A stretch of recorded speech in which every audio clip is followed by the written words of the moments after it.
আসসালামু আলাইকুম ওরহমতুল্লাহ। ওয়ালাইকুম আসসালাম ওরহমতুল্লাহি ওয়াবারাকাতুহ। আমার কলিজারা, তোমরা কেমন আছো?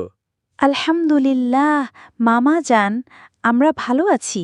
বাবারা, শোনো, আজ আমি তোমাদের এমন একটা ঘটনা শোনাবো যেটা শুনলে তোমাদের হৃদয়টা নরম হয়ে যাবে।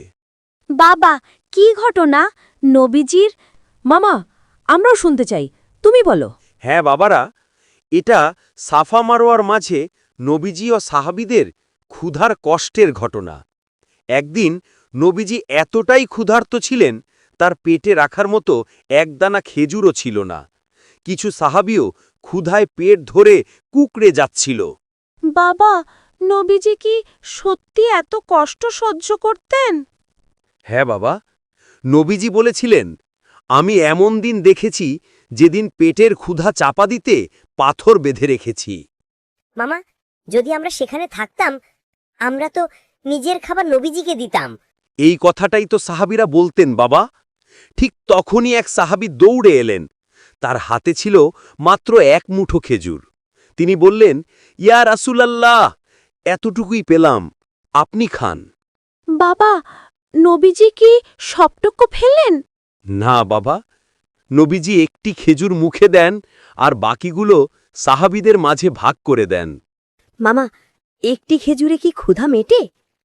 না বাবা, কিন্তু নবীজির শেখানো ছিল খাবার কম হলেও ভাগ করে খাওয়া।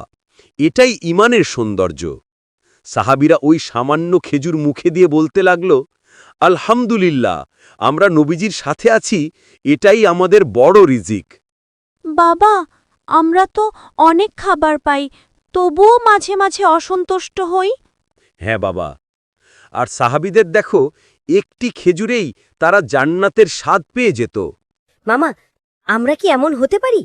আমরা কি কম নিয়ে খুশি থাকতে পারি? ইনশাল্লাহ বাবারা, যদি তোমরা এই 3 জিনিস মনে রাখো। 1, যা আছে তাতে আলহামদুলিল্লাহ বলবে। 2, অন্যকে খাবার ভাগ করে দেবে। 3, নবীজির মতো ধৈর্য ধরবে। বাবা, আমরা আজ থেকে কাউকে ক্ষুধার্ত থাকতে দেব না, ঠিক আছে ভাইয়া? ঠিক আছে রিয়াদ, আমরা ভাগ করে খাবো, নবীজির ভালোবাসার জন্য। আল্লাহ তোমাদের দুইজনকে মোমের মতো নরম হৃদয় দান করুক বাবারা, এমন হৃদয় যেখানে নবীজির প্রতি ভালোবাসা কখনো কমবে না।